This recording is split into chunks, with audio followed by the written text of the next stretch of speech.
Assalamualaikum warahmatullahi wabarakatuh.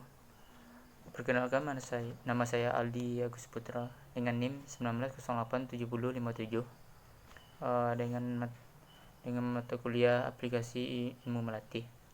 Baiklah, saya akan menjelaskan materi tentang pengertian daya tahan dan bentuk-bentuk latihan daya tahan dan metode latihan daya tahan. Yang pertama yaitu pengertian daya tahan. Daya tahan yaitu adalah kemampuan seseorang melaksanakan gerak dengan seluruh tubuhnya dalam waktu yang cukup lama dan dengan tempo sedang sampai cepat tanpa mengalami rasa sakit dan kelelahan berat. Menurut Soeharno 1985 nomor 23, daya tahan adalah kemampuan organisme seseorang untuk melawan kelelahan yang timbul saat menjalankan aktivitas waktu yang lama. Bentuk-bentuk latihan daya tahan yaitu lari, yang pertama lari, yang kedua yoga, yang ketiga renang, yang keempat skipping atau jumping, yang kelima long slow distance run, yang keenam berlari di tangga, yang ketujuh yaitu angkat beban. Latihan daya tahan terbagi dalam 5 tingkatan. Yang pertama, latihan daya tahan dasar atau aerobic foundation. Durasi latihannya 30 menit sampai 3 jam. Latihan yang dilakukan adalah slow continuous run. Yang kedua, latihan pengembangan daya tahan aerobik atau aerobic development. Durasinya 12 sampai 30 menit.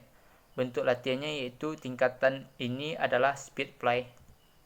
Yang ketiga, latihan peningkatan ambang rangsang anaerobik yaitu atau anaerobic threshold.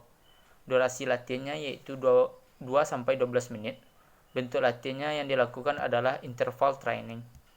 Dan yang keempat, latihan daya tahan dengan toleransi terhadap laktat atau lactate tolerance. Durasinya yaitu 35 sampai 90 detik.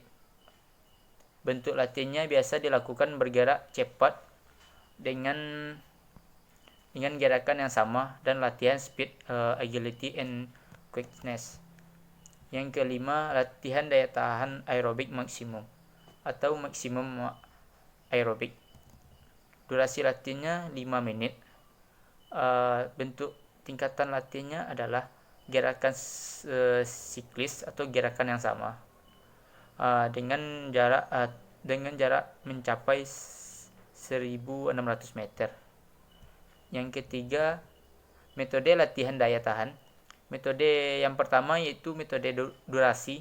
Metode ini terpecah menjadi 3 bagian. Yang pertama yaitu metode continue, di mana bentuk latihan durasi antara 30 menit sampai 3 jam, dilakukan secara terus-menerus tanpa henti. Yang kedua, metode alternatif, di mana bentuk latihan biasanya menggunakan variasi jarak, misalnya lari 500 meter, 300 meter dengan intensitas tinggi.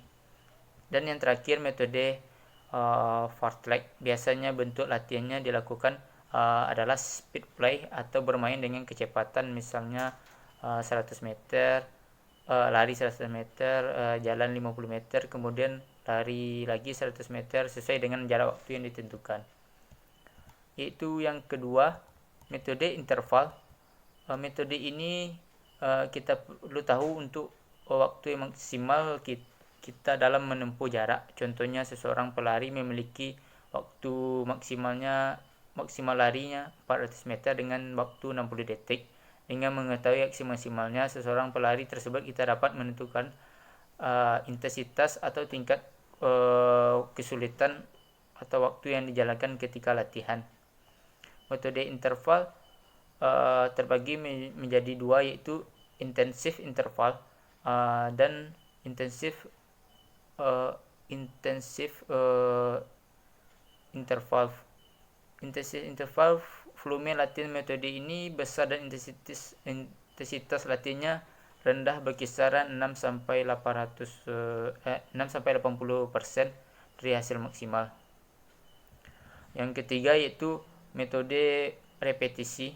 Metode ini bisa dikatakan adalah pengembangan dari metode interval training, di mana latihan dilakukan berdasarkan pengulangan dan jeda waktu istirahat yang ditentukan sejak awal sesuai dengan program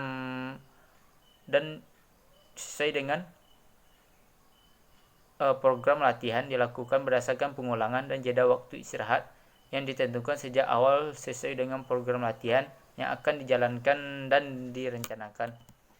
Yang keempat, metode kompetisi dan kontrol. Pada dasarnya metode kompetisi dan kontrol ini digunakan untuk parameter daya tahan yang dibutuhkan dalam setiap mengikuti kompetisi. Secara normal metode kompetisi dan kontrol hanya diaplikasikan pada cabang olahraga siklis, contohnya maraton, sepeda, dan dayung. Baiklah, hanya itu yang dapat saya sampaikan. Saya tutup. Assalamualaikum warahmatullahi wabarakatuh.